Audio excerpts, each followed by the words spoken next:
belle histoire du développement. Kavi TV, regardez la lumière. Kavi TV, la télé du développement.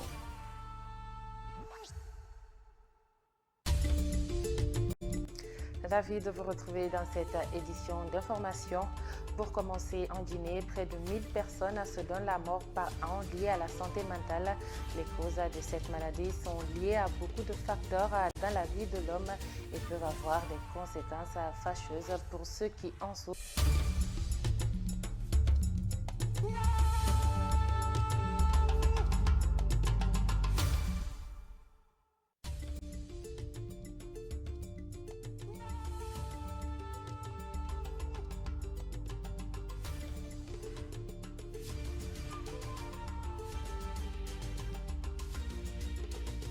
Kavi TV, la télé du développement. L'information est le meilleur carburant pour faire fonctionner les machines pour un développement durable. La photographie de l'actualité.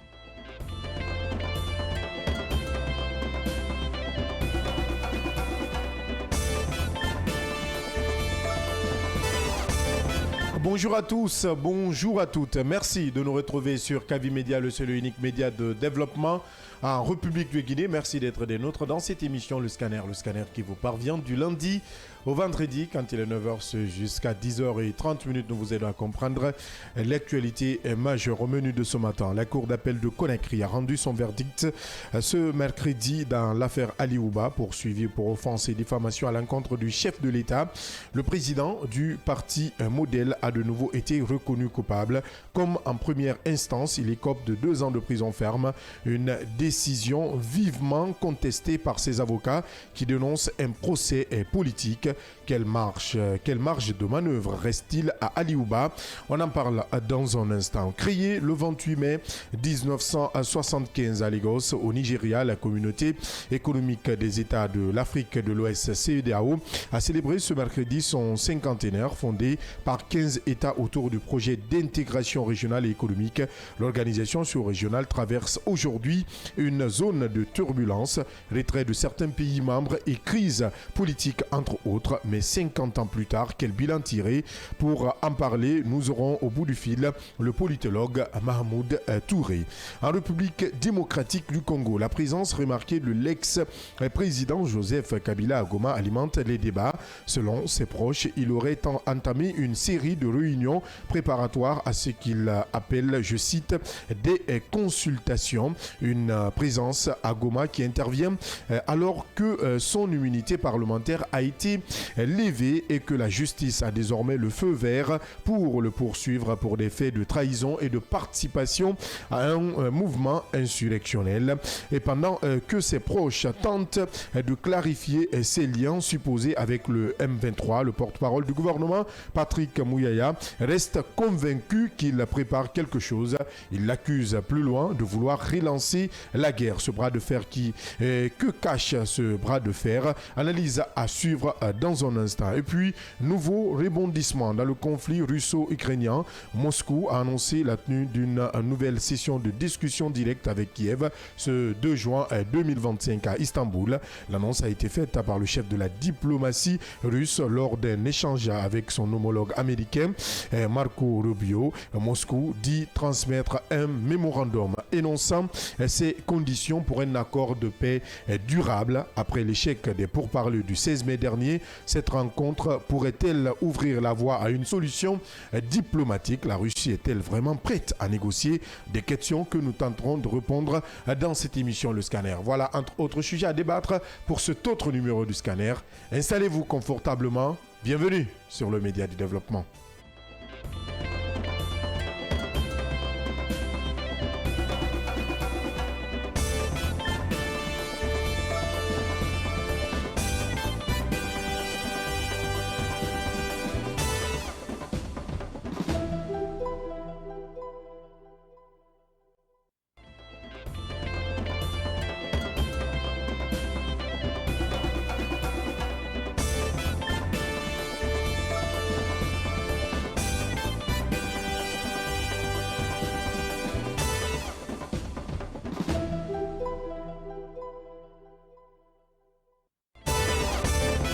Merci de nous retrouver. Si c'est maintenant, vous le faites sur la 89.5, la fréquence qui nous accompagne et qui vous aide à comprendre l'actualité dans cette émission.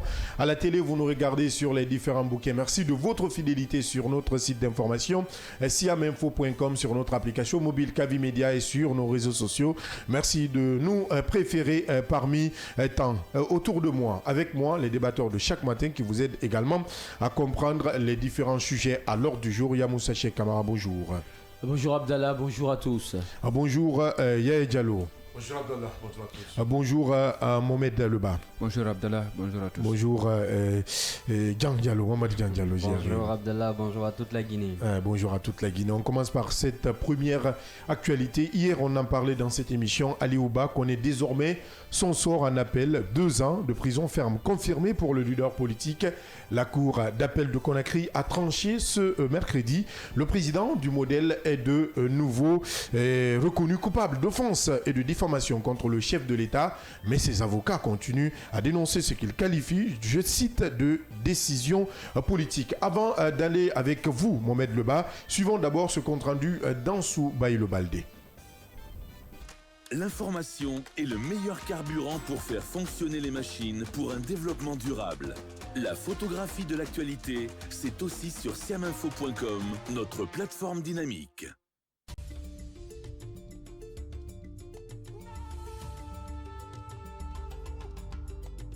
Les 2 ans de prison ferme prononcés par le tribunal de première instance de Kaloum le 7 janvier 2025 ont été confirmés ce mercredi 28 mai par la Cour d'appel de Conakry. C'est à la suite du verdict dans le procès d'Ali Ouba, président du mouvement démocratique libéral Modèle, poursuivi pour des faits d'offense et de diffamation contre le chef de l'État. La condamnation a surpris les avocats du leader politique au sortir de l'audience. La juge s'est contentée simplement de dire qu'elle confirme en toutes ses dispositions la décision, le juge qui a été rendu par le tribunal de première instance de Kaloum.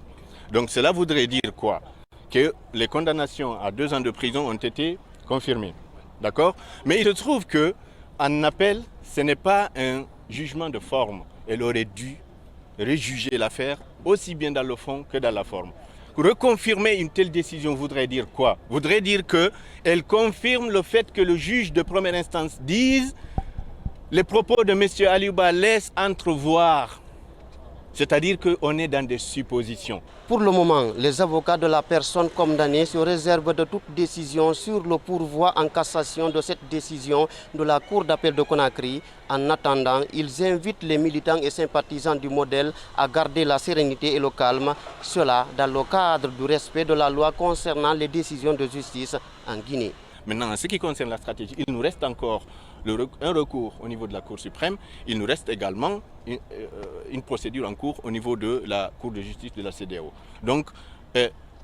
Mamadou Ali Ouba n'est pas abattu. Ça, je vous assure, tout de suite. Il n'est pas abattu. Et donc, c'est pour ça que je lance un appel au calme, aussi bien à ces militants, à tous ceux qui sont touchés par ça, parce que c'est une question d'injustice.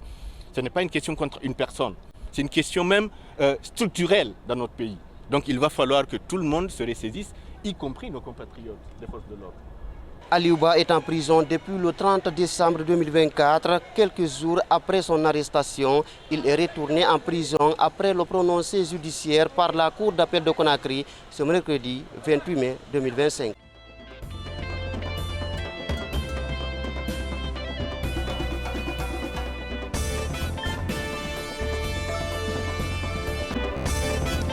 Deux ans de prison ferme reconduit, et il faut le rappeler, pour Ali Ouba. Que peut-il encore espérer, Mohamed Leba? Hier, on en parlait dans cette émission, le scanner, et on attendait ce verdict. Il faut quand même dire que la Cour d'appel de Conakry avait le choix, avait 3 choix d'ailleurs, il faut le dire. Confirmer le premier choix, la peine qui a été prononcée contre l'opposant en première instance. Le deuxième choix, c'était d'aggraver la peine. Et le troisième choix, choix, c'était d'annuler carrément la peine. Alors, naturellement, la Cour d'appel a choisi le premier choix.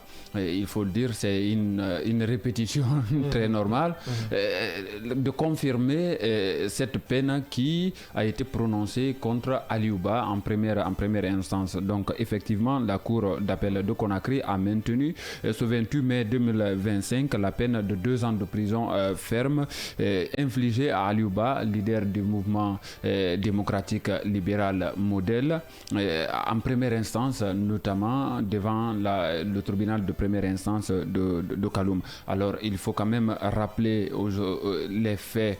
Il s'agit d'offense et diffamation à l'encontre du chef de l'État, le général Mamadi Doumbouya. Ce sont des accusations. Sur la base de ces accusations, Aliouba a été arrêté en décembre dernier décembre 2024 décembre 2024 au niveau de la frontière entre la Guinée et la Sierra Leone. Il a été placé sous mandat de dépôt et finalement disons que le procès s'est ouvert du côté de Kaloum. Il a été jugé selon les magistrats conformément à la loi. Il a été condamné à purger une peine de 2 ans de prison. Ses avocats qui étaient mécontents de la décision avaient naturellement relevé appel et on s'est retrouvé à la cour d'appel de Conakry où les avocats quand même de l'homme politique espéraient une annulation de cette peine de 2 ans et malheureusement pour les avocats, la cour a confirmé la peine de première instance. Vous l'avez écouté, l'avocat qui est revenu sur les propos de la présidente du tribunal, enfin de la cour, la juge, qui, selon lui, l'avocat, il n'a pas pris l'affaire sur le fond directement, il est revenu sur la forme, alors qu'on est, on n'est plus en première instance. Il s'agit, selon lui, d'aller directement au fond des débats pour quand même parler de ce qui lui est reproché. De l'autre côté, il faut aujourd'hui revenir un peu peut-être sur la réquisition du parquet, parce que le parquet de la cour d'appel avait quand même pensé que la peine de 2 ans était dérisoire, que cela n'était pas à la hauteur, ou cela ne reflétait pas la gravité des faits. Il avait quand même proposé à ce que l'acteur politique soit condamné à 5 ans. Dans cette dynamique, il n'a pas été suivi par, la cour, qui a confirmé seulement cette peine de 2 ans.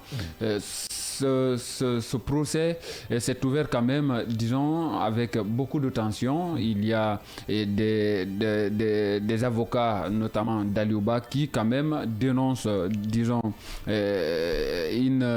une procédure assez controversée, notamment un déroulement controversé du procès. L'audience en appel qui s'est ouverte, le 22 avril dernier, s'est tenue à huis clos. Il faut le rappeler, avec interdiction des téléphones, notamment enregistreurs et ordinateurs. Les journalistes en ont fait quand même les frais, parce que le procureur général Fallou, qui, on ne va plus revenir sur cette réquisition, était quand même très ferme sur ces différentes décisions-là. Et finalement, c'est vrai qu'il y a eu finalement un changement par rapport à la couverture pour certains journalistes. De l'autre, il y avait même, des acteurs politiques qui étaient interdits de prendre part, aussi des corps diplomatiques, parce qu'il y avait quand même certains qui tenaient à être là pour, on ne dit pas directement soutenir, on ne peut pas dire soutenir, mais assister à ces différentes audiences-là, parce que c'était pour l'histoire.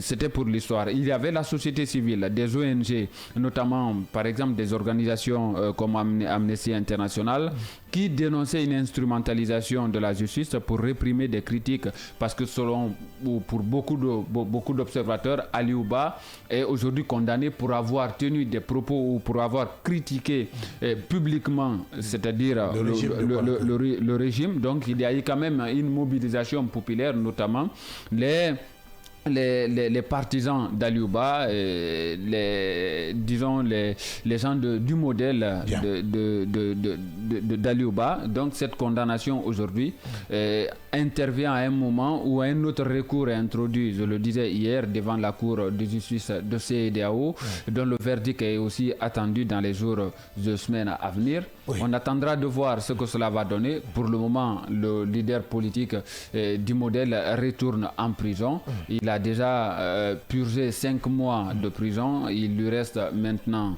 je crois... si on s'en tient, à ce verdict, avant quand même l'autre verdict, parce qu'il y a naturellement un autre recours qui sera introduit devant la Cour suprême pour voir, parce que c'est quand même le dernier ressort dans notre pays, pour voir ce qui va être quand même comme étant le sort d'Aliouba. Je repose encore, ou bien je posais même cette question. Que peut-il encore espérer? Vous avez évoqué tout à l'heure cette possibilité d'aller vers la Cour suprême, mais selon l'avocat d'Aliouba ou le conseil d'Aliouba, le président du modèle appelle d'abord le calme, appelle ses militants au calme. Pour lui, c'est une décision de justice. Quoi qu'il en soit, ici ou de l'autre côté, au bas, il qualifie ça de bas monde, le juge suprême va juger. Mais plus loin, les avocats disent, pour l'heure, ils n'ont aucune annonce à faire. Quant à relever appel, ce pourvoi en cassation, ils attendent la décision d'Aliouba. Est-ce qu'aujourd'hui, Aliouba va encore aller au niveau de la Cour suprême? Est-il possible, avec les deux jugements qui se confirment? Est-ce qu'il va se contenter de l'autre côté, de la CEDEAO, le recours porté de ce côté? Aujourd'hui, quelles peuvent être les solutions ou les différentes alternatives pour Aliouba et ses conseils? Je crois que la première solution qui pourrait souffrir naturellement à Aliouba et ses avocats, c'est une décision de la Cour suprême. Parce que pour la Cour de justice de la CEDEAO, c'est impertinent. Il n'y a pas grand espoir. Nous l'avons vu quand même dans plusieurs affaires ici, notamment le cas Kassouri, c'est un exemple très tangible. Et par rapport à la décision de la Haute Cour de justice, la Cour de justice de la CEDEAO, la Guinée peut ne pas exécuter, c'est-à-dire cette décision, parce que c'est le cas dans plusieurs dossiers dans notre pays qui sont portés devant cette Haute Cour de justice. Mais finalement, dans l'exécution de ces différentes décisions-là, vous allez voir que l'État s'entête et puis il fait, ou la justice guinéenne s'entête, il fait ce qu'elle veut. Il faut aujourd'hui quand même, je crois, s'agripper sur le dernier ressort dans notre pays qui est la Cour suprême. Et naturellement, moi j'en suis convaincu qu'ils vont relever appel. Ce courage qui les a conduits devant la Cour suprême et la Cour d'appel, je crois que cette même soif de justice va les conduire devant la Cour suprême, parce que c'est le dernier recours pour quand même voir, parce que tout est possible. Il s'agit d'une affaire que les juges, pourquoi il y a différents degrés, parce qu'on suppose que le juge de première instance, il peut se tromper naturellement, il peut être rattrapé par le juge, disons, de la Cour d'appel, second degré, et puis lui aussi, c'est possible qu'il se trompe.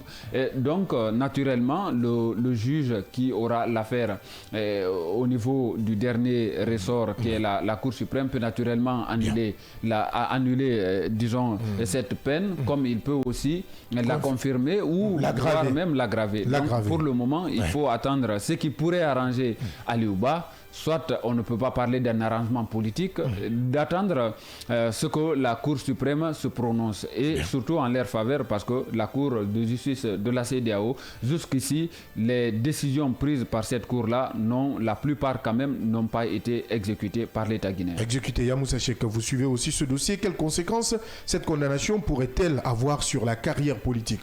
Bientôt les élections en République de Guinée, la carrière politique d'Aliouba.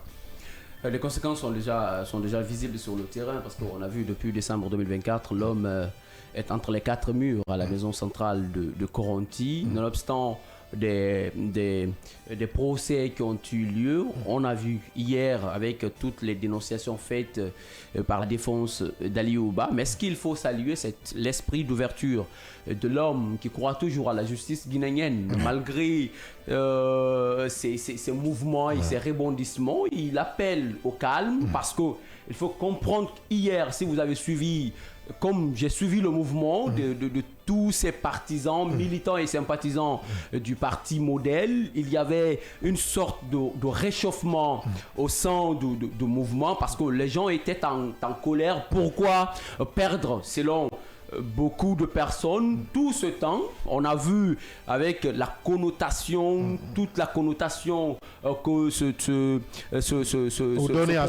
procès en appel nous a montré, parce qu'à un certain moment, des demandes faites par les partis, les deux partis, c'est-à-dire civil et la défense, on a vu, ont été rejetés, c'est-à-dire la demande de médiatisation de ce procès en appel, mais aussi la demande de la tenue à huis clos, même de ce procès en appel. Les deux demandes ont été rejetées par la juge en charge du dossier, à l'occurrence Dame Fatou Bangoura. Mais qu'à cela ne tienne, il y avait quand même une sorte de huis clos qui existait, puisque même les médias ont été mis à l'écart, et parfois on trouvait la salle remplie, ce qui dénonçait souvent les avocats de la défense. Mais au-delà, avec tout ce temps, l'homme a été reconduit en prison pour une durée de 2 ans, comme pour dire que ce qui a été décidé en première instance, c'est justement ça. Il n'y a pas eu de débat de fond. Le regard de la juge n'a pas été aussi perspicace et aussi poignant sur le fond, en tout cas selon ses conseils. Elle s'est basée sur la forme. Donc la décision simplement a été entérinée. Conséquences politiques en première instance. Conséquences politiques. La prison n'est amie à personne et on sait quelque part, quelle qu'en soit sa perspicacité, quelle qu'en soit sa ténacité, quelque part, Aliou Ba est en train de souffrir. Donc il peut rater les prochaines échéances électorales. S'il est en prison, c'est possible. S'il est en prison, c'est possible. Étant donné que son parti quand même a été certifié lors de l'évaluation des partis politiques en Guinée faite par la direction politique des affaires étrangères et de l'administration électorale du ministère de l'administration du territoire et de la décentralisation. Mais qu'à cela ne tienne, un leader, son parti politique, je veux dire, un leader en prison a peu de soutien dehors, ce qui veut dire que certainement il pourrait rater les prochaines échéances électorales. Donc on va suivre peut-être ce dossier les jours à venir. Certainement les conseils d'Aliou Ba vont prendre la parole pour nous annoncer oui ou non ce pouvoir en cassation si possible, ou peut-être s'en tenir à cette décision de la cour d'appel de Conakry et trouver peut-être une autre issue à ce problème. On appelle en tout cas à cette problématique. Moi je préfère. On se tourne vers cet autre sujet, on parle de la CEDEAO. 50 ans d'existence pour la CEDEAO, mais à quel prix? L'organisation sous-régionale célèbre son anniversaire sur fond de crise politique et de départ inquiétant, très inquiétant même.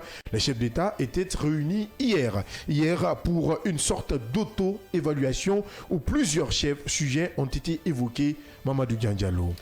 50 ans après la création de l'institution sous-régionale, la CEDEAO, qui est aujourd'hui minée par plusieurs problèmes, plusieurs crises qui secouent l'institution, on est en train en tout cas de vivre un mauvais moment ou une mauvaise situation de cette institution depuis sa création ces derniers temps. Alors oui, 50 ans, ça a été quand même fêté ou en tout cas célébré dans un contexte très particulier, surtout en 2025. Alors les chefs d'État ou certains chefs d'État membres de la CEDEAO se sont réunis hier, vous le rappeliez, à Lagos, c'était au Nigeria, pour justement revenir sur ce qui a été fait jusque-là par l'institution et ce qui reste à faire, et surtout encore les difficultés que fait face aujourd'hui l'institution. Alors c'est dans ce cadre-là qu'il y a eu des échanges de réflexion sur l'avenir de l'institution avec tous les problèmes liés à l'institution aujourd'hui.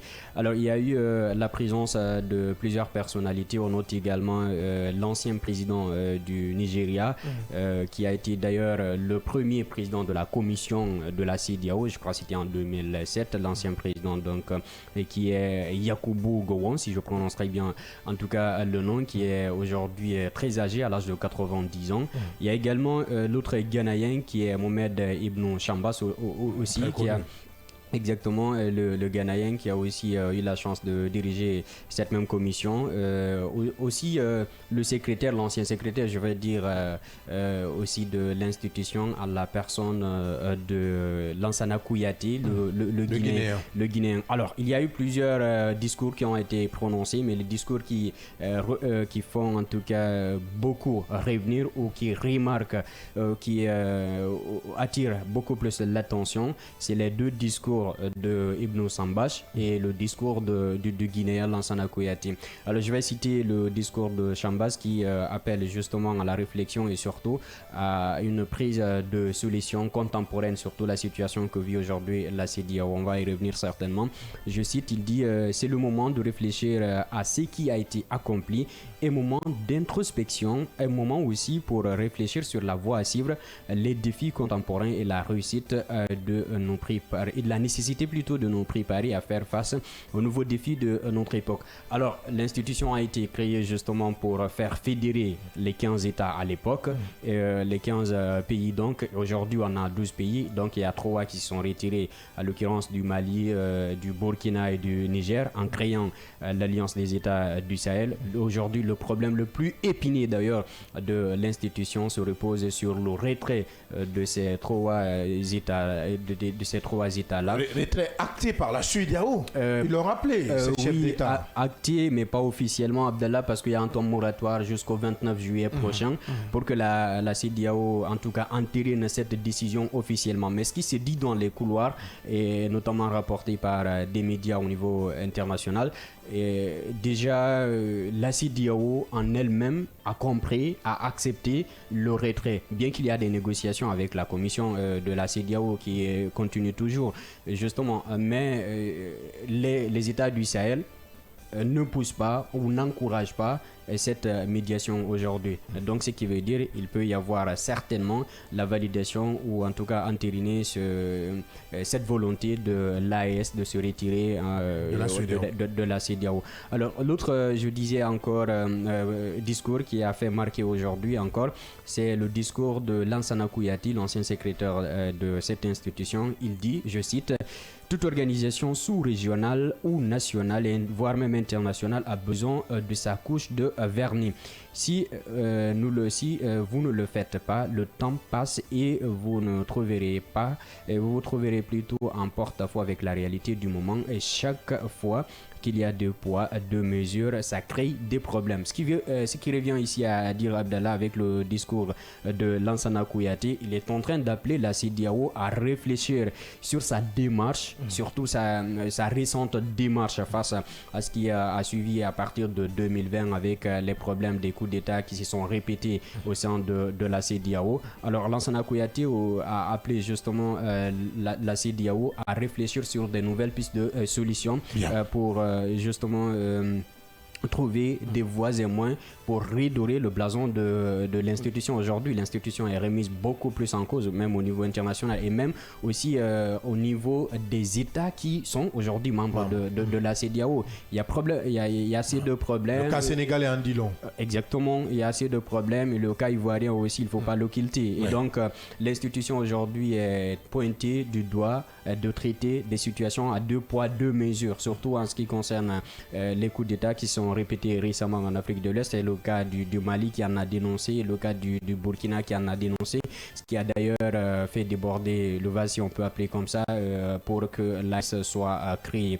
Alors voici aujourd'hui où se situe justement cette institution, avec beaucoup de défis parce qu'il y a le défi énorme aujourd'hui, c'est justement comment est-ce que l'institution peut se réorganiser, redéfinir sa marche pour justement réintégrer peut-être à la longue, je ne sais pas, en tout cas l'AES et pourquoi pas d'autres pays qui en tout cas hésitent encore. Donc voilà la situation pour le moment de la CEDEAO après 50 ans. Après 50 ans, nous on pose cette question, quel bilan pour l'intégration ouest-africaine? Mahmoud Touré est au bout du fil. Bonjour Mahmoud. Bonjour Mahmoud, Mahmoud Touré qui est politologue, il faut le dire, et consultant de cette émission Le Scanner. Avec lui, nous allons évoquer ce sujet. Quel bilan pour l'intégration ouest-africaine? Il est déjà au Messial du côté de la réalisation qu'il est au bout du fil. Mahmoud Touré. Vous me donnez 10 minutes.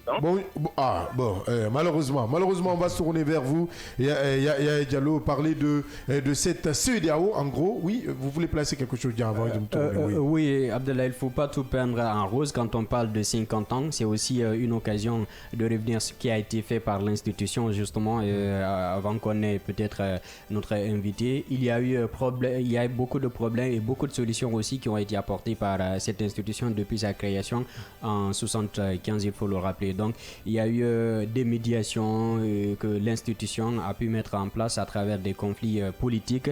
C'est le cas de la Côte d'Ivoire, on se rappelle, en 2010 avec la situation de Gbagbo et Alassane Ouattara. On se rappelle également en 2016, 2017 avec le cas gambien avec l'ancien président qui avait pour un premier temps accepté, Yaya Jammeh pour un premier temps qui avait accepté sa défaite, mais qui s'est rétracté par après pour dire mais non, attention. Et donc à travers l'institution et surtout à l'époque le président guinéen qu'il faut aussi rappeler qui est venu en tout cas au secours à la dernière minute.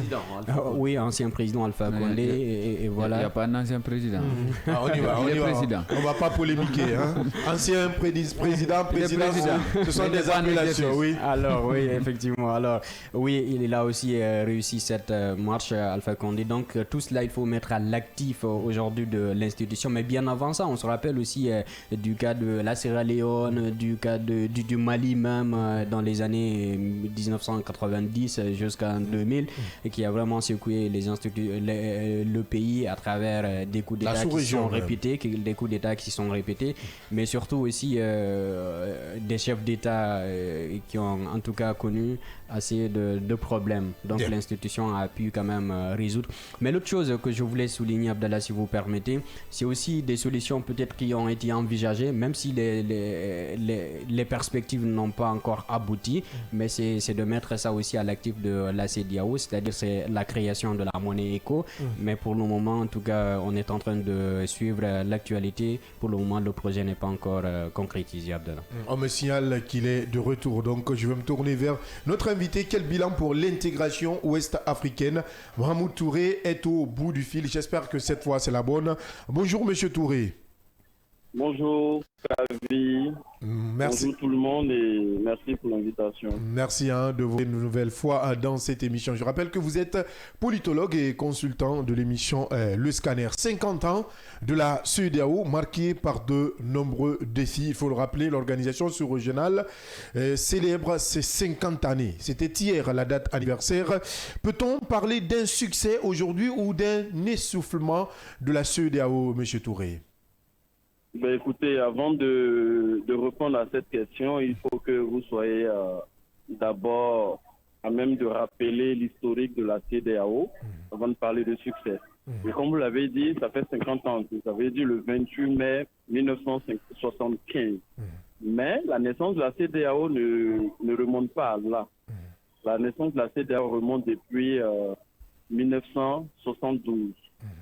72 avec la visite des deux présidents, c'est-à-dire l'ex-président Ouon, Nigeria, et le président Yassine Yandema, donc tous deux des généraux du Togo, qui ont sillonné pratiquement toute l'Afrique en parlant d'intégration économique. Après les indépendances, l'Afrique était laissée pour compte. Donc il fallait se promener partout en Afrique de l'Ouest et autres là pour permettre aux pays africains de créer une intégration économique afin de faciliter les échanges entre les personnes et de leurs biens. C'est ce qui a abouti au traité de Lagos en 1975 pour la création de la CEDEAO.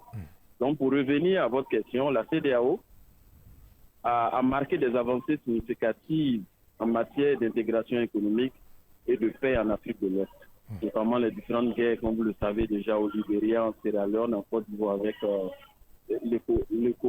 le Comores avec le maintien de la paix. Donc, ces succès incluent la mise en place d'une union douanière et des interventions militaires pour stabiliser les pays en crise. Mais cependant, ces défis persistent, tels que des tensions, il existe toujours des tensions politiques, des coups d'État et des inégalités économiques entre les différents membres de la CEDEAO. Donc ces problèmes soulèvent des questions sur sa capacité à s'adapter aux réalités contemporaines. C'est ainsi dit que la CEDEAO, malgré les progrès notables, elle fait face à un essoufflement qui nécessite des réformes pour renforcer son efficacité et sa légitimité. Bien, ça, vous parlez notamment de succès. Aujourd'hui, on parle aussi d'essoufflement. Où peut-on situer l'essoufflement de la CEDEAO? Parce que quand même, il y a des défis majeurs, il y a des crises qui ont caractérisé ces 50 années d'existence. Aujourd'hui, on a comme l'impression que la CEDEAO est en train de s'éteindre à petit feu. Surtout, la balance pèse à quel niveau, M. Touré? Effectivement, je viens de vous le signifier que aussi bien les succès existent en termes de maintien de la paix, il existe beaucoup de défis, beaucoup d'essoufflements du côté de la CEDEAO parce que jusqu'au jour d'aujourd'hui, nous sommes en face des tensions politiques, des coups d'État qui existent et beaucoup d'inégalités économiques entre les États membres. Lorsque nous prenons la Côte d'Ivoire à elle seule qui représente 40% même de la CEDEAO, le Sénégal et autres. Donc, il y a assez de défis à relever du côté de la CEDEAO et je pense qu'on aura le temps d'en parler avec le retrait du Mali, du Burkina et du Niger. Cela essaie de fragiliser la CEDEAO dans sa mission, qui auparavant, au départ, était économique. Maintenant, c'est donné vraiment beaucoup plus de prérogatives politiques en Afrique. Oui, est-ce que ce retrait d'ailleurs même que vous êtes en train d'évoquer aujourd'hui ne désacralise pas, c'est-à-dire la mission de la CEDEAO ou même, tout de même quand même, aujourd'hui ne désoriente pas quand même cette CEDEAO qui semble assez perdue dans ce qu'elle doit faire? Oui, en parlant du retrait du Mali, du Niger et du Burkina, de la CEDEAO, ça reflète la volonté de ces pays de s'affirmer face à une organisation qui est perçue comme influencée par les intérêts coloniaux. Donc ces décisions soulignent des crises de confiance entre les États et la CEDEAO souvent est purement critiquée pour son incapacité à gérer les crises politiques et sécuritaires dans leur région. Alors justement, M. Touré, un bilan mitigé selon de nombreux observateurs, mais pour de nombreux autres, il y a un échec vraiment dans la pratique ou dans souvent le fonctionnement de la CEDEAO, une communauté économique des États de l'Afrique de l'Ouest qui a du mal même à se trouver une monnaie unique. Chaque pays va avec sa monnaie. Politiquement également, ça ne va pas. Est-ce qu'on peut comprendre que derrière aujourd'hui, la CEDEAO a échoué? Le mot échec peut-être un peu plus grand, mais la CEDEAO a raté certaines missions. Comme vous le dites, la mission d'intégration économique reste aujourd'hui cruciale pour la CEDEAO. Et aujourd'hui, il n'y a que 7 pays qui partagent le franc CFA. Et en Afrique de l'Ouest, vous savez qu'il y a beaucoup de pays, comme vous l'avez cité, notamment notre pays, la Guinée, la Sierra Leone, le Libéria, et ainsi de suite, on n'a pas encore de monnaie. Et la CEDEAO avait déjà, dans sa vision, créé une monnaie commune, comme vous l'avez appelé la ZMAO, et jusqu'au jour d'aujourd'hui, a du mal à créer cette intégration économique. Et l'intégration économique a du mal parce que les pays n'ont pas les mêmes réalités économiques. Les pays n'ont pas les mêmes réalités économiques. La difficulté de la CEDEAO, c'est de pouvoir harmoniser ses intérêts. Et vous n'êtes pas sans savoir, lorsque on a parlé tout à l'heure d'intégration économique et de la libre circulation des personnes et de leurs biens, mais est-ce que c'est une réalité sur le terrain? Moi, j'ai eu la chance de sillonner la Guinée, Côte d'Ivoire et autres, mais quand vous promenez, peut-être que c'est maintenant ça a changé un peu, mais les concitoyens, les citoyens sont dans des difficultés comme pas possible avec les tracasseries militaires, douanières et policières. Les situations économiques de ces pays-là ne sont pas les mêmes, c'est ce que vous nous apprenez. Alors, est-ce qu'on peut espérer justement cette monnaie commune dans les prochaines années ou c'est pas encore possible? Et pour le moment, dans les prochaines années, ça serait difficile parce qu'on ne peut parler de développement économique que quand il y a une stabilité politique. Et aujourd'hui, la majeure partie des pays de l'Afrique de l'Ouest sont menacés par des coups d'État et des tensions politiques. Donc ça fragilise automatiquement la mise en place d'une monnaie unique. Parce que la CEDEAO est plus, comme vous le constatez, est plus tentée vers les sanctions politiques pour plus de stabilité et de réformes politiques et administratives. Donc, le retour à l'ordre constitutionnel afin que les civils prennent le pouvoir. Oublions qu'au départ, comme je l'ai dit, la majeure partie des présidents au début de la CEDEAO étaient militaires. D'accord. Alors, fragilité politique au niveau de l'Afrique de l'Ouest, notamment au niveau du Sahel. Comment est-ce que vous analysez pour un premier temps le retrait de ces trois États-là? Est-ce qu'il faut également espérer un retour à travers le dialogue ou la médiation entamée par la commission de la CEDEAO entre la CEDEAO et les États du Sahel? Bon, écoutez, le retour serait difficile parce qu'au-delà du retrait, vous avez constaté que ces trois pays ont déjà mis en place un passeport commun.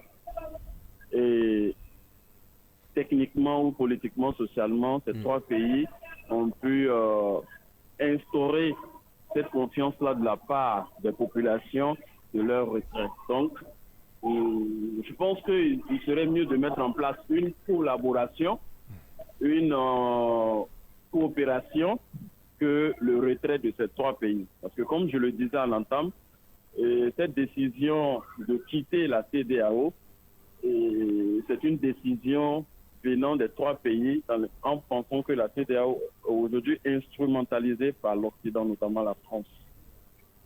Oui, donc, alors Mamoudou, au niveau de cette fragilité, on va y rester puisque beaucoup d'observateurs convergent à dire que les facteurs sont autant exogènes qu'endogènes en ce qui concerne cette fragilité de la CEDEAO.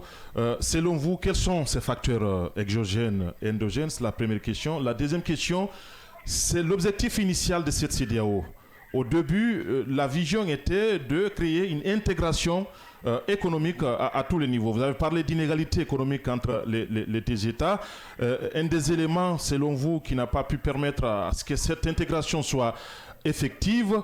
Entre-temps, il y a eu des réalités politiques aussi qui ont émergé, ce qui a fait de facto la CEDEAO aussi un instrument dans le cadre d'intervention d'un certain nombre de crises politiques.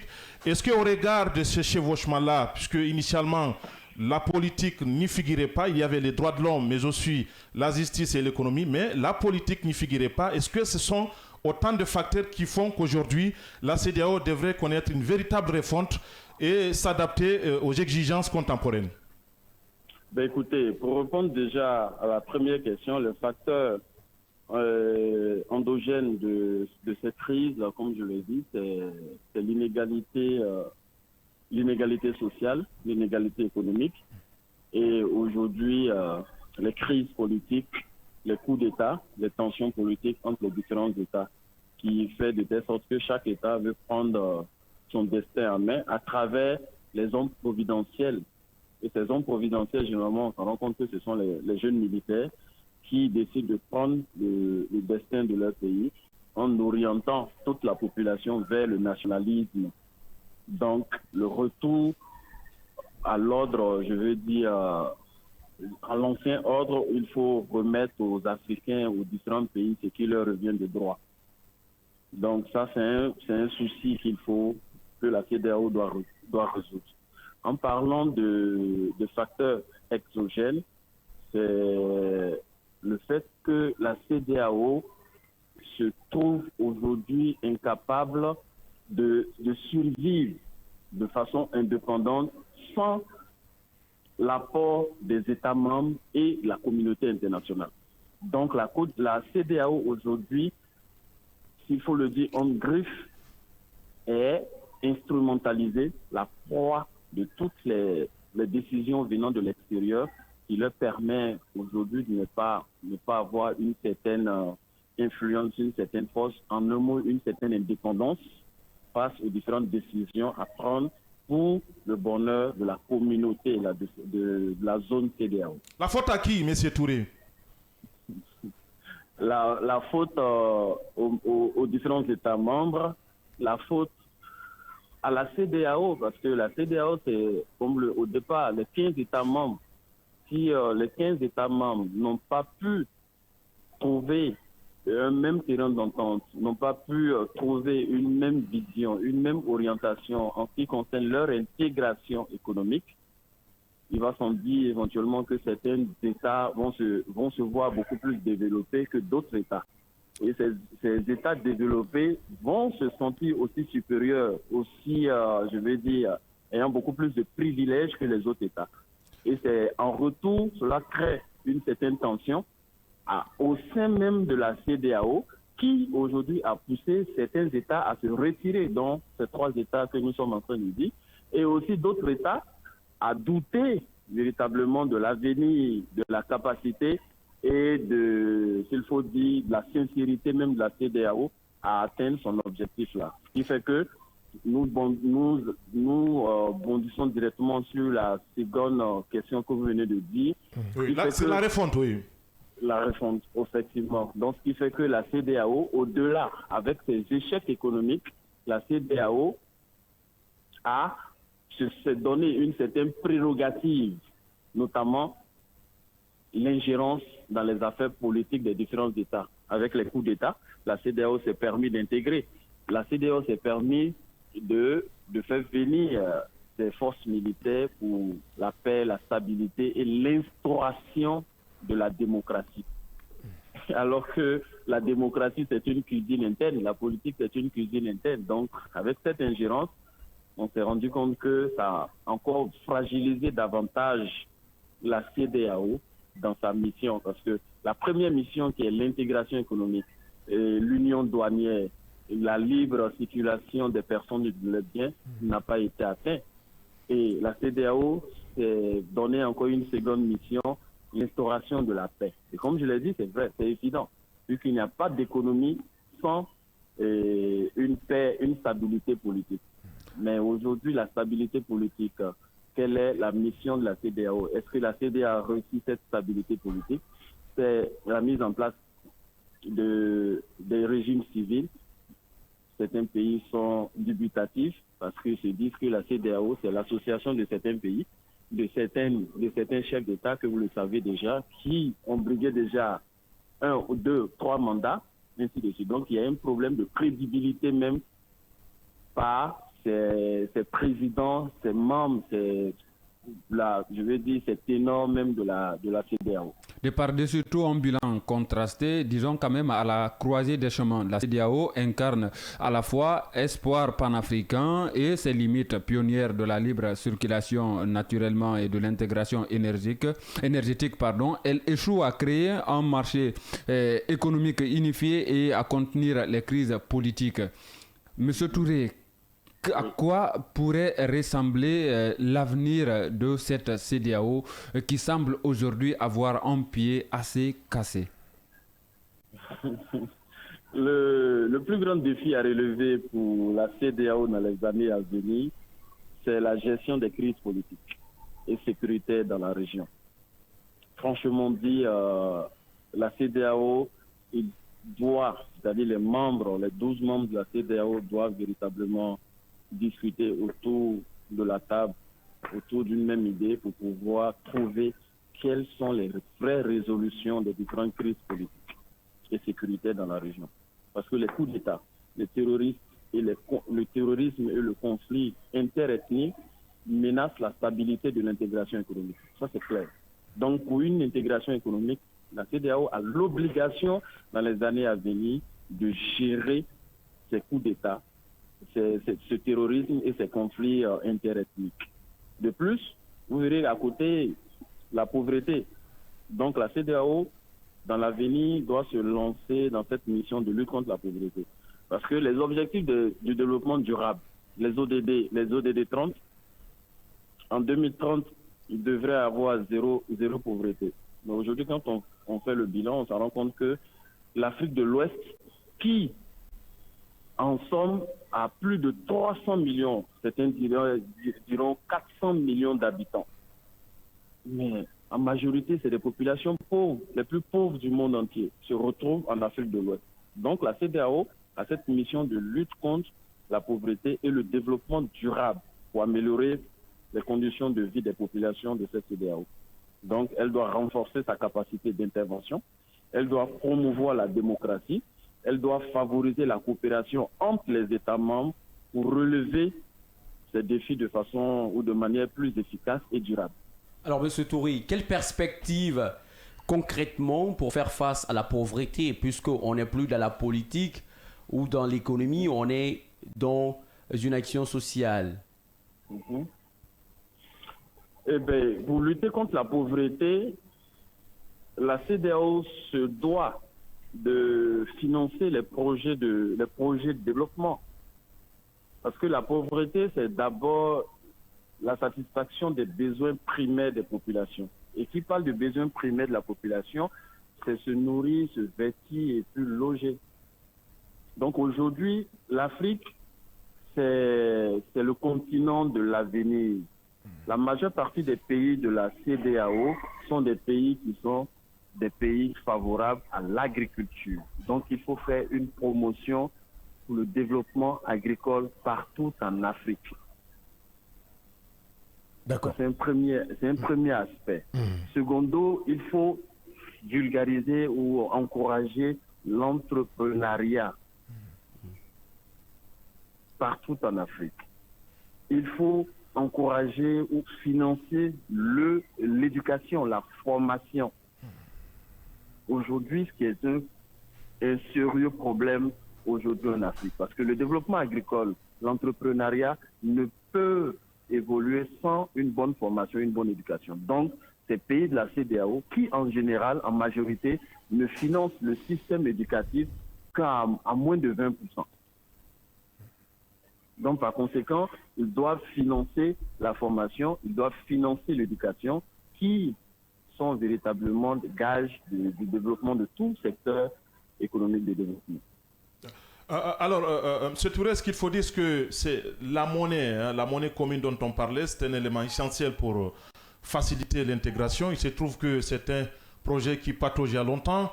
On parle des obstacles extérieurs. Est-ce que vous pouvez me dire effectivement qu'est-ce qui pouvait entraver l'évolution ou la mise en circulation de cette monnaie qui peut constituer une menace pour certaines puissances qui ont une même mise sur certains États qui composent la CEDEAO? Ben écoutez, en parlant c'était la ZMAO, en parlant de la ZMAO, d'abord il y a un problème de leadership. Il y a un problème de leadership dans la mise en place de cette monnaie commune. Aujourd'hui, la Côte d'Ivoire, à travers le président Alassane Ouattara, qui est le porte-voix de cette monnaie-là, il y a des difficultés parce que vous le savez déjà en ce qui concerne son élection, en ce qui concerne les futures élections en place. Secondo, quand on revient au niveau des populations, je vous l'ai dit tout à l'heure, il serait difficile pour le moment de mettre en place une monnaie unique et commune parce que nous n'avons pas les mêmes réalités sociales dans ces différents pays. Il y a des pays qui sont trop pauvres en termes de population, il y a des pays qui sont en voie de développement. Par-dessus tout, vous le savez déjà en parlant des indicateurs micro et macroéconomiques des différents pays sont carrément différents. Et l'indice même du développement humain, l'IDH, en Afrique de l'Ouest, véritablement est au plus bas de l'échelle. Alors, M. Touré. Donc, ce sont ces éléments ces pays doivent résoudre pour pouvoir permettre au moins un équilibre entre ces différents pays pour pouvoir mettre en place cette monnaie unique. Alors, M. Touré, je reviens sur l'AES qui a annoncé déjà des passeports, mais il se trouve qu'il y a certains pays de la CEDEAO qui ont déjà exprimé le besoin également de faire des visas d'entrée pour ces pays de l'AES, notamment le Nigeria. Alors, que risque effectivement ces trois États-là quand on parle de l'intégration des citoyens? Exactement. Ben, écoutez, c'est déjà une menace, c'est déjà une faillite de la coopération déjà, parce que entre les mêmes pays de l'Afrique, surtout de l'Ouest, s'il y a un problème de visa, donc ça détruit déjà ce que nous appelons l'intégration entre les différents États. Moi, je pense que pour le moment, il n'était pas judicieux pour le Nigeria de nous parler de visa entre ces trois pays de l'AES et le Nigeria et autres. Parce qu'actuellement, la tension politique est de telle que nous cherchons une coopération. Donc, parler de visa entre les différents pays, ça détruit déjà une certaine relation parce qu'il va y avoir un effet de retour. Même, les autres pays aussi vont demander le visa entre le Nigeria et ces mêmes pays-là. Bien. Monsieur Mahamoud Touré, il est politologue, consultant de cette émission, Le Scanner. En tout cas, merci d'être intervenu. Merci de répondre à ces différentes questions et pour vos analyses. Merci beaucoup, je vous en prie. Merci. La pause, derrière, nous prendrons la direction de la RDC Congo avec le cas Joseph Kabila.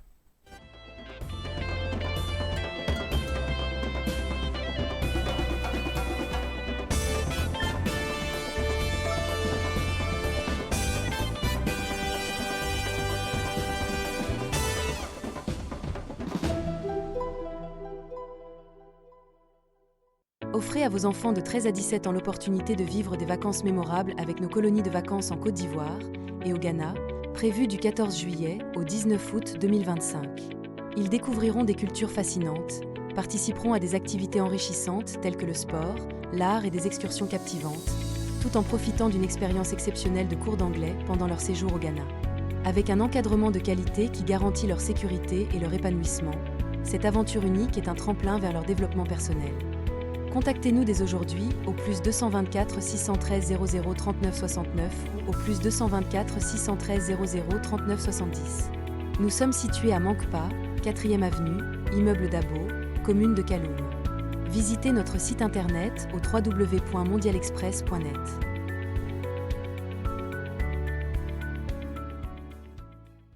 Chez Mondial Express, nous transformons vos voyages en une expérience inoubliable. Faites confiance à notre expertise pour des services de qualité supérieure. Grâce à notre service d'assistance visa, simplifiez toutes vos démarches administratives à travers nos experts. Avec notre service billetterie, réservez vos billets pour toutes les destinations du monde avec facilité. Profitez de notre flotte de véhicules modernes et fiables pour tous vos déplacements à travers notre service de location de véhicules. Grâce à notre service d'évacuation sanitaire, comptez sur notre service réactif et professionnel pour vos besoins médicaux à l'international. Assurez-vous d'un environnement impeccable avec nos services de nettoyage de qualité. Transportez vos marchandises en toute sérénité grâce à l'expertise de notre service de transit. Développez vos compétences d'agent de voyage avec nos formations spécialisées suivies de stages pratiques au sein de nos équipes.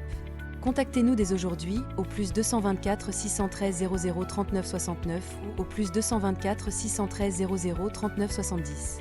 Nous sommes situés à Mankpa, 4e avenue, immeuble Dabo, commune de Kaloum. Visitez notre site internet au www.mondialexpress.net. Mondial Express, chaque voyage est une histoire.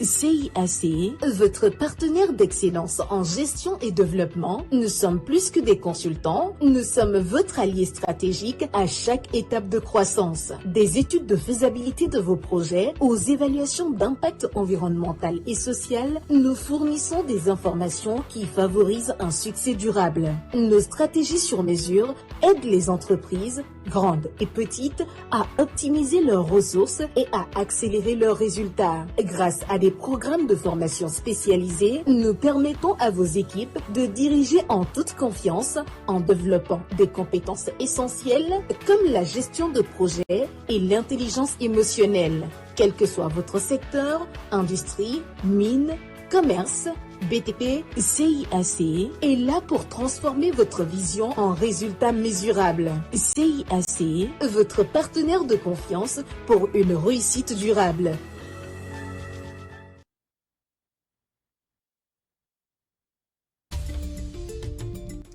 Ravi de vous retrouver dans cette édition d'information. Pour commencer, en Guinée, près de 1000 personnes se donnent la mort par an liées à la santé mentale. Les causes de cette maladie sont liées à beaucoup de facteurs dans la vie de l'homme et peuvent avoir des conséquences fâcheuses pour ceux qui en souffrent.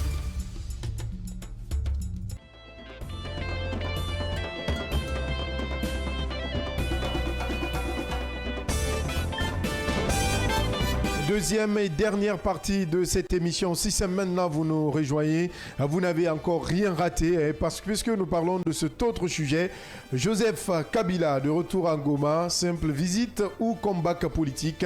L'ancien président multiplie les réunions alors qu'il est désormais visé par la justice pour, je cite, trahison. Le gouvernement l'accuse de vouloir relancer la guerre. Ce retour cache-t-il quelque chose, Yamoussa Cheikh? Alors, Joseph Kabila il y a un peu plus de 72 heures que Joseph Kabila est signalé à Goma, chef-lieu de la province du Nord Kivu, frontalière avec l'Ouganda et le Rwanda, une région d'ailleurs située dans l'est de la République démocratique du Congo qui se trouve aujourd'hui sous le contrôle des rebelles du groupe M23. Alors, Joseph Kabila est de retour à Goma. C'est ce que précisent en tout cas plusieurs sources proches du groupe politico-militaire de l'AFC M23, mais aussi par quelques éléments de son entourage.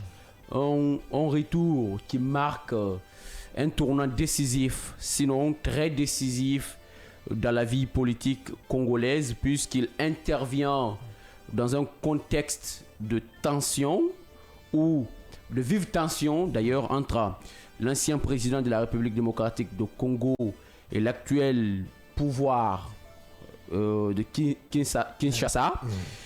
L'ancien président donc congolais, vous vous rappelez, l'ancien président congolais, je vais dire, vous vous rappelez, lors de son annonce, de son adresse à la nation, il a exprimé le 23 mai dernier sa volonté de rentrer, de rejoindre Goma.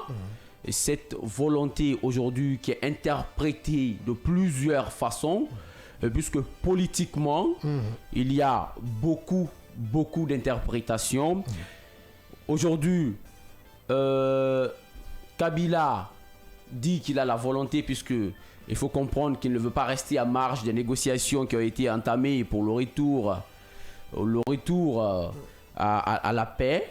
Justement, il veut être là, il veut participer, il veut rencontrer des acteurs, notamment des acteurs politiques, mais aussi des membres de la société civile, y compris ceux qui détiennent aujourd'hui les armes. Et donc, Kabila est signalé à Goma, vous l'avez même rappelé, selon beaucoup d'informations qu'il a même tenu des réunions, des réunions préparatoires. Donc, il veut aujourd'hui essayer de réinventer la roue quand on sait ses relations déjà avec le mouvement M23. Alors, des interprétations, mais du côté de l'entourage, on entend que Kabila veut vraiment veut être revenu, je vais dire, pour faire la promotion de la paix.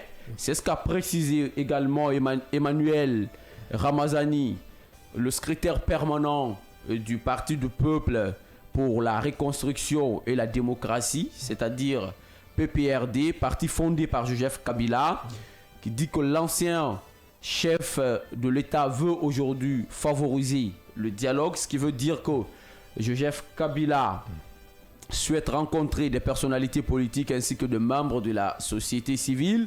Alors cette initiative intervient justement alors que Joseph Kabila fait face à une situation délicate, non seulement sur le plan politique, puisque vous vous rappelez, depuis la levée de son immunité parlementaire et qui a alimenté les tensions avec le pouvoir en place à Kinshasa et au sein même du PPRD, certains craignent aujourd'hui des représailles gouvernementales, mais l'entourage de Kabila affirme que l'ancien président privilégie un engagement pacifique aujourd'hui et constructif. Ce retour donc de Joseph Kabila à Goma est perçu par certains partisans comme un signe fort d'une reprise active de son contrôle politique, tandis que ses opposants l'accusent d'être un sujet rwandais, entre guillemets, une accusation qui alimente les controverses autour de ces lignes régionaux. Ce déplacement, il faut le dire, sans crainte, Abdallah pourrait je vais dire, redéfinir les équilibres politiques dans l'Est du pays et avoir des répercussions importantes sur la stabilité nationale. Bien. Puisque quand on parle aujourd'hui de son immunité qui a été révoquée, il faut comprendre que l'ancien président de la République démocratique du Congo est accusé de beaucoup de chefs d'accusation. Il est accusé de trahison, de crimes de guerre et de participation à un mouvement insurrectionnel. Et donc, tout ça, le Sénat aujourd'hui donne le pouvoir à la justice de le poursuivre, étant donné que l'homme ne veut pas rester à Barge. Lui, il veut contribuer, selon lui, pour le retour à la paix. Disons qu'il veut vraiment contribuer et dire vraiment, essayer de jouer sa carte politique, puisqu'on se rappelle, pendant 18 ans, près de 2 décennies, il a occupé le poste de président de la République de la République du Congo. Et donc, à son temps, il avait une certaine accalmie parce qu'il avait trouvé quand même des compromis avec ce mouvement, ce groupe politico-militaire qui est le M23. Alors aujourd'hui, dans l'Est de la RDC, on est aussi confronté, il y a un glissement depuis un certain temps. La paix ne règne pas. Kabila signe son retour pour essayer de rabibocher les partis, mais sauf que le pouvoir en place, le pouvoir actuel de Kinshasa voit cela d'un autre œil. Bien sûr qu'il n'y a pas eu de commentaires, assez de commentaires, mais on a entendu le porte-parole qui l'accuse de vouloir relancer la guerre. Relancer la guerre. Préparer même quelque chose. Préparer quelque chose. Ce que rejette l'entourage aujourd'hui de Joseph Kabila. Mais il faut le dire, ce retour, il est crucial pour l'homme politique, pour son avenir politique. Et avec ce retour, on peut dire que le Congo peut ou pourrait se retrouver à la croisée des chemins. À la croisée des chemins, je me retourne vers vous, Yaya Diallo. Enjeux, il y en a. Il faut citer quand même ces enjeux. On a des enjeux sécuritaires, puisqu'on accuse Joseph Kabila d'être impliqué dans tout ce que fait le M23. Ça, c'est l'enjeu sécuritaire. Du côté électoral, on a quand même un Kabila qui pourrait, à l'avenir, en 2028, pour les prochaines échéances, pourquoi pas, revenir à la tête de la RDC Congo. Le côté judiciaire, quand même, une mise en cause judiciaire que lui, pour le moment, ne prend pas trop au sérieux. Voici en quelque sorte la mosaïque. Aujourd'hui, est-ce qu'il faut vraiment craindre ce retour, ce comeback de Kabila qui, de par-dessus tout, se sent quand même libre de tout mouvement? Justement, dans la zone de Goma, c'est à se demander de quelle manière va-t-il revenir au pouvoir. Je rappelle que Kabila, son dernier discours de 2019, avait tout simplement dit de vouloir prendre congé de la politique congolaise. C'est ce qu'il avait dit. Ce qu'il laissait entendre effectivement qu'il n'était pas parti définitivement, mais tout pouvait changer dans sa ligne politique. Alors, il se trouve que nous sommes dans une situation quand même d'insécurité très avancée au niveau du Nord Kivu. Pour un premier temps d'abord, on avait pris cela comme étant des accusations quand le pouvoir de Kinshasa soupçonnait, c'était des soupçons, c'est parti de ça, ce Kabila d'être de mèche avec le M23 et l'AFC. L'AFC c'est la branche civile, le M23 la branche armée. Et vous savez très bien que Corneille Nangaa, qui fut l'ancien président de la Commission électorale nationale indépendante congolaise, est aujourd'hui la branche civile de l'AFC, donc allié du M23. Il y a aussi plusieurs cadres aussi proches de Kabila avec qui il était, qui sont aujourd'hui à Goma, donc qui sont dans les préparations dont on parle aujourd'hui. Alors c'est à se demander, entre les accusations de Kinshasa et les faits sur le terrain, où se trouve la réalité. La réalité est qu'aujourd'hui, Kabila, d'une manière ou d'une autre, a confirmé tout ce qui s'est tramé autour de lui, notamment lié à sa complicité avec le M23. Comment se fait-il que, parce que je pense que le pouvoir politique quand même se trouve à Kinshasa, je pense que la justice aussi se trouve au niveau de Kinshasa. C'est vrai qu'il y a certaines juridictions qui se trouvent un peu partout à travers le pays, mais la juridiction qui concerne Kabila se retrouve au niveau de Kinshasa. Alors, comment se fait-il que Kinshasa puisse passer, parce que pour arriver au niveau de Goma, il faut passer par Rwanda, et les informations révèlent qu'il est passé par Rwanda, contre lequel Kabila se battait hier, le M23 contre lequel il se battait hier. C'est à se demander qu'est-ce qui s'est passé entre-temps, jusqu'à ce que des ennemis d'hier puissent redevenir des amis, et plus loin, disons, sceller une alliance pour se dresser contre un pouvoir établi. C'est de là qu'il s'agit aujourd'hui. Nous avons tous suivi le discours de Kabila et ça préjasait tout ce que nous sommes en train de voir aujourd'hui. Parce qu'il avait dit oui, justement. Qu'il allait revenir à Goma. Il l'a annoncé. Oui, il a annoncé. Il a annoncé. Au début, c'était des rumeurs quand même qu'on a essayé de distiller ici et là pour jauger un peu la position des uns autres, notamment le pouvoir de Kinshasa. Et nous avons vu la précipitation avec laquelle le pouvoir de Kinshasa a pu prendre cette information allant dans le sens de demander la levée de son immunité parlementaire et ensuite suspendre son parti, puisque son parti est désormais suspendu sur toute l'étendue du territoire national. Donc, est-ce que c'est ce qui attendait Kabila pour pouvoir aller à l'offensive?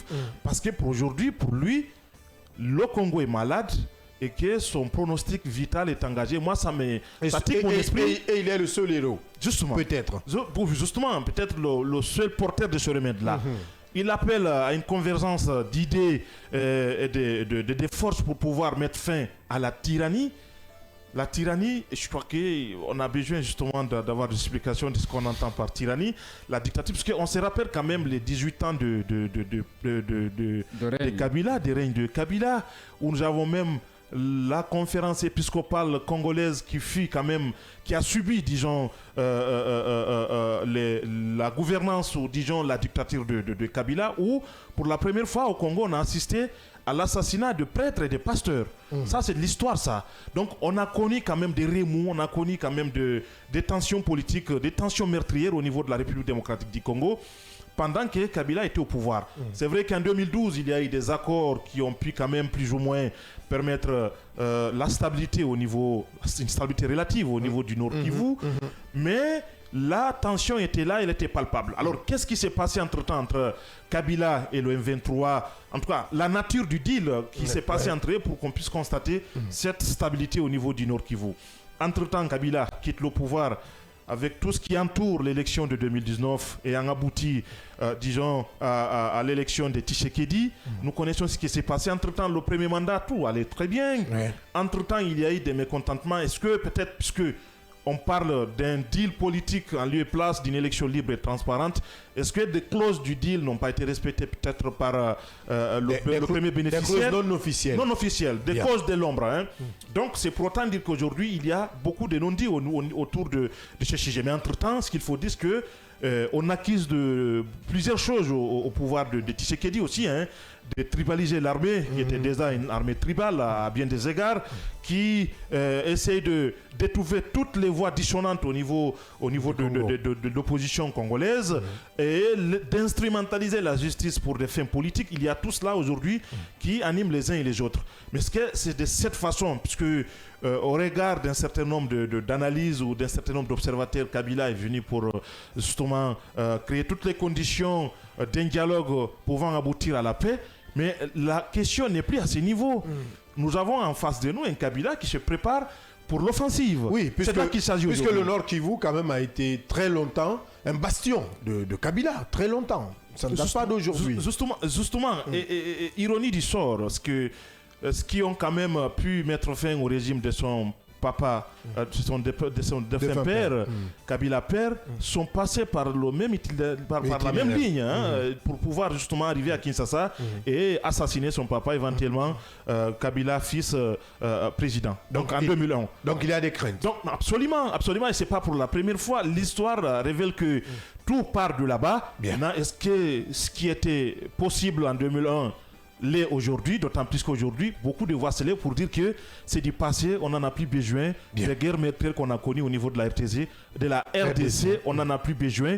Et que des Congolais aussi se lèvent pour dire s'il faut mettre fin à la vie de tous les Congolais, on est prêt, mais on ne peut plus permettre à un individu, parce que pour eux, la République démocratique du Congo va au-delà de la personne de Kabila, au-delà de la personne de Tshisekedi. Donc toute personne, qu'il soit justement le pouvoir public ou le M23 désormais allié des circonstances de Kabila, on ne peut plus permettre à quelqu'un justement de mettre le feu au niveau de la République démocratique du Congo. Puisque l'histoire est têtue, l'avenir incertain, peut-être observer de très près cette situation. Et surtout la crainte quand l'entourage de Kabila insiste en disant qu'il est prêt à travailler avec toute personne ayant la volonté de mettre fin aujourd'hui à la tyrannie. Donc on se pose la question, par quels moyens on veut mettre fin à cette dictature-là, étant donné que Kabila est rentré. Non seulement les questions se posent, est-ce que c'est pour occuper aujourd'hui la tête du M23, puisque connaissant ses relations avec ce mouvement politico-militaire,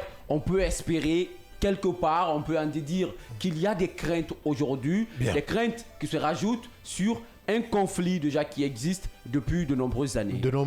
Et moi, très important, ce qu'il faut dire, le M23 semble être très méfiant, parce que vous vous rappelez de cette rencontre au niveau du Qatar quand même, où les deux présidents se sont rencontrés, des pourparlers ont été entamés. Le M23 semble être beaucoup plus méfiant par rapport à une quelconque alliance avec Joseph Kabila pour l'instant. Je crois que les discussions sont en cours. Maintenant, on attend de voir qu'est-ce qui va se passer de ce côté-là. Bien. Donc, il a accueilli lors de son retour. Oui, on parle de... C'est ça aussi la... C'est une guerre de communication.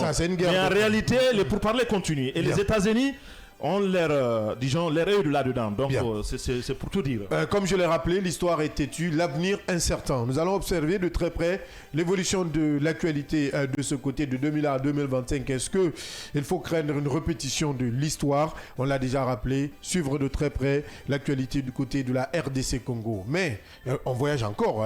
De l'autre côté, on reste dans le monde. Et cette fois, on va vers Moscou, vers un retour à la table des négociations. Voilà la question que nous nous posons ce matin. Moscou annonce de nouveau pour parler avec Kiev, prévu à Istanbul le 2 juin prochain. Après l'échec du 16 mai dernier où Donald Trump, Vladimir Poutine et Volodymyr Zelensky ont prié de par leur absence, peut-on croire à une vraie avancée diplomatique à Gallo?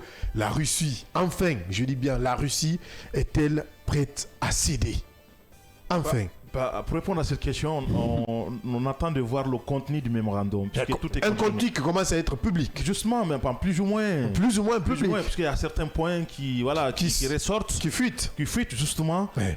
Et qui nous amènent à dire que ça peut être aussi une rencontre, justement, de... peut-être.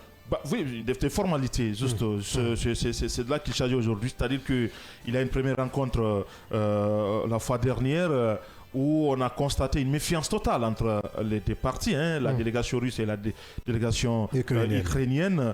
Et bien, cette fois-ci, vous savez très bien qu'à chaque fois qu'il y ait ce qu'on appelle de réaction au niveau de l'Union européenne, mais aussi au niveau des États-Unis à travers Donald Trump, il y a Poutine qui se précipite pour dire nous sommes d'accord et nous ne voulons pas de préalable, nous voulons discuter directement avec l'Ukraine. Ce fut le cas pour cette première initiative au niveau d'Istanbul. Vous vous rappelez très bien qu'il y avait des menaces quand même qui fusaient partout, faisant état des sanctions secondaires. Et je crois que ces sanctions secondaires-là aussi pouvaient même concerner tous ceux qui sont aujourd'hui alliés de la Russie. Donc ça veut dire que ça va au-delà de la Russie en tant que telle, mais tous ceux qui sont aujourd'hui convergent avec cette idée que partage la Russie. Alors, finalement, il y a eu cette trêve que l'OTAN avait exigée de Poutine. Finalement, pour contrecarrer tout cela, lui-même, il a dit, bon, ce que nous allons faire, ce que nous allons appeler à une discussion directe avec le principal concerné, qui est l'Ukraine. Donc, beaucoup ont cru que la discussion allait passer directement entre les deux chefs d'État. Et bien finalement, Poutine qui a annoncé sa présence au niveau d'Istanbul s'est rétracté à la dernière minute. Nous pensions que le président ukrainien aussi allait être présent. Finalement, il s'est rétracté à la dernière minute.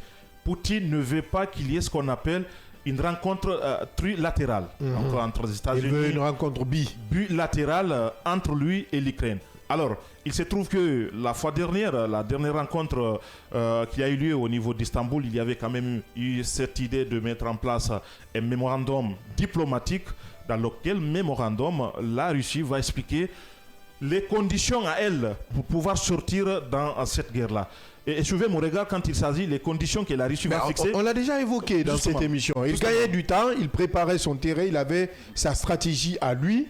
Donc tout ce qu'il faisait, c'était de la distraction. Justement. Et jusque-là, Kiev continue d'accuser Poutine de faire ce qu'on appelle la politique d'obstruction, tout simplement.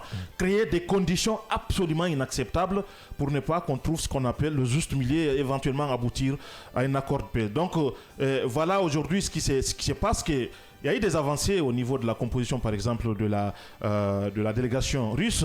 Désormais, Sergei Lavrov va être présent, à moins que les choses changent, parce que tout peut changer. Parce que c'est lui qui a fait l'annonce. Justement, et tout peut changer. On attend de voir ce qui va se passer et quelle sera la réponse suite à ce mémorandum qui commence déjà à fuiter. Quelle sera la réponse de Kiev par rapport à tout cela? Une question ou deux. Dans ce mémorandum, on parle de 2 points très importants. Les zones annexées doivent être libérées selon Moscou par Kiev.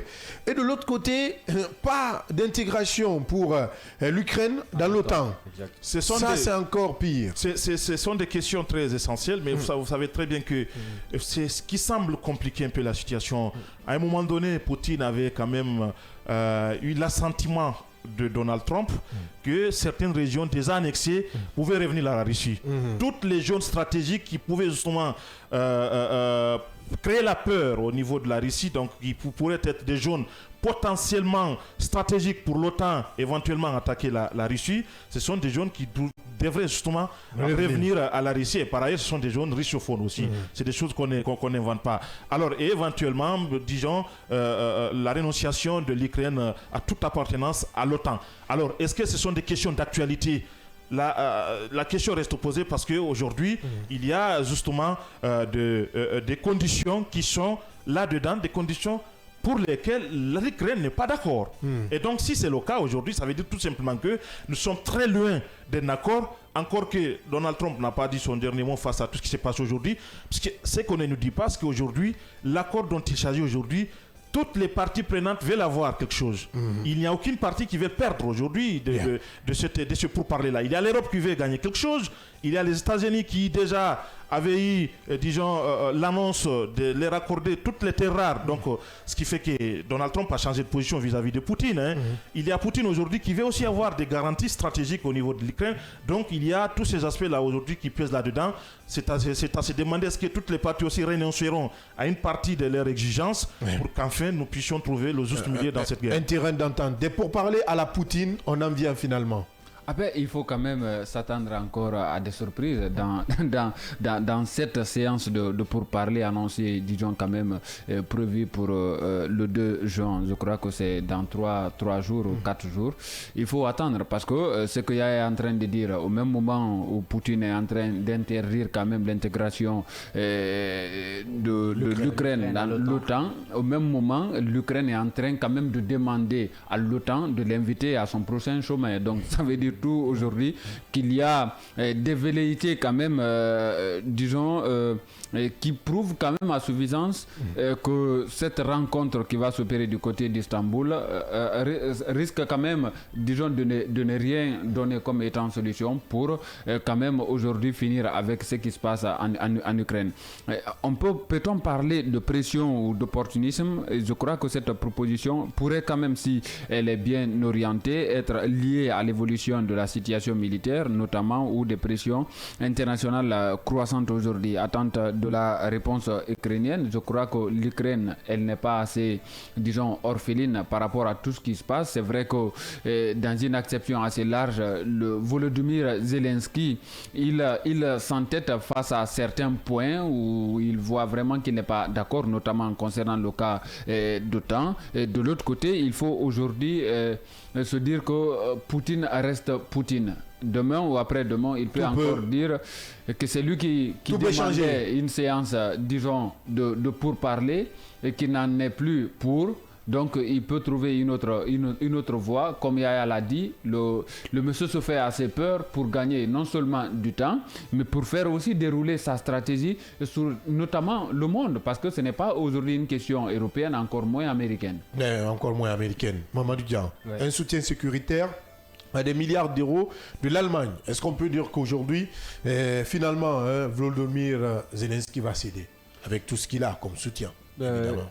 Céder, ça serait un peu difficile pour lui vu tout ce qui s'est passé avec beaucoup de pertes en vie humaine notamment et en matériel. Ça serait pas facile pour lui. Mais ce que je voudrais souligner en ce qui concerne donc la rencontre qui se tiendra ce 2 juillet là, c'est l'appel 2 juin plutôt.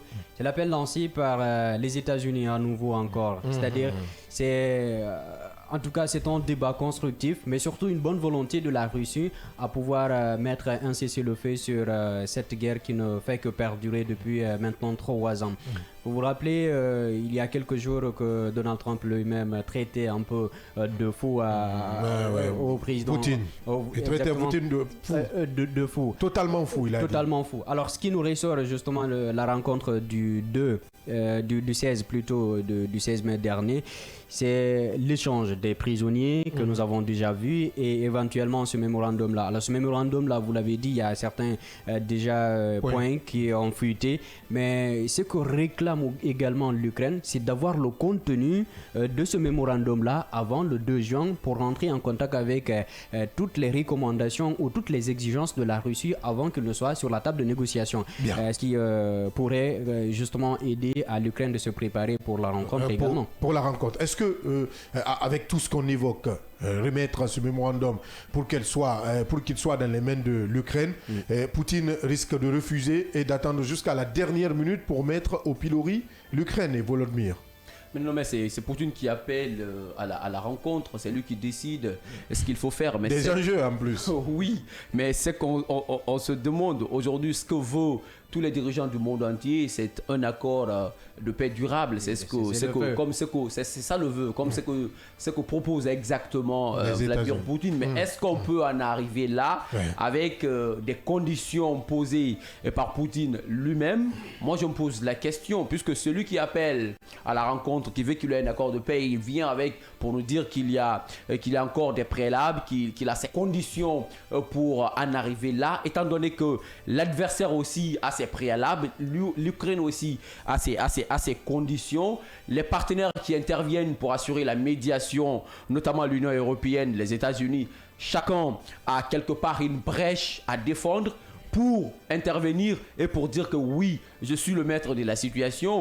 Et donc c'est un peu compliqué, étant donné que pour le moment on pense que Vladimir Poutine, entre guillemets, est devenu fou selon Donald Trump. Alors si ce fou appelle, entre guillemets, à une rencontre selon ces conditions pour aboutir à un accord de paix, moi je suis encore anxieux. Anxieux, il faut le rappeler. Et surtout aussi, parce qu'on est pris par le temps. Rapidement, il faut quand même dire que cette proposition russe relance formellement l'idée de négociation directe, notamment après une longue période de blocage, parce que sa crédibilité et sa finalité réelle dépendront largement de la réponse aujourd'hui de l'Ukraine et de la volonté des deux parties de trouver quand même un consensus durable. Et ce qu'il faut dire, la tenue effective, comme je le disais tantôt, de cette réunion et de son éventuelle productivité reste encore très incertaine. Très incertaine. Il y a trop d'anxieux aujourd'hui dans cette émission. Merci Mohamed Lebar. Merci Abdallah. Personne n'y croit presque. Merci Mamadi Diallo. Merci Abdallah. Merci à Moussa Cheikh Kamara. Merci Abdallah. Merci à tous. Merci Diallo. Merci Abdallah. Merci aux équipes techniques, à la régie, à la réalisation. Merci à vous, auditeurs et téléspectateurs. On se reprend demain, même heure, même fréquence, avec la même énergie pour d'autres sujets d'actualité sur le seul et l'unique média de développement en République de Guinée. Au revoir.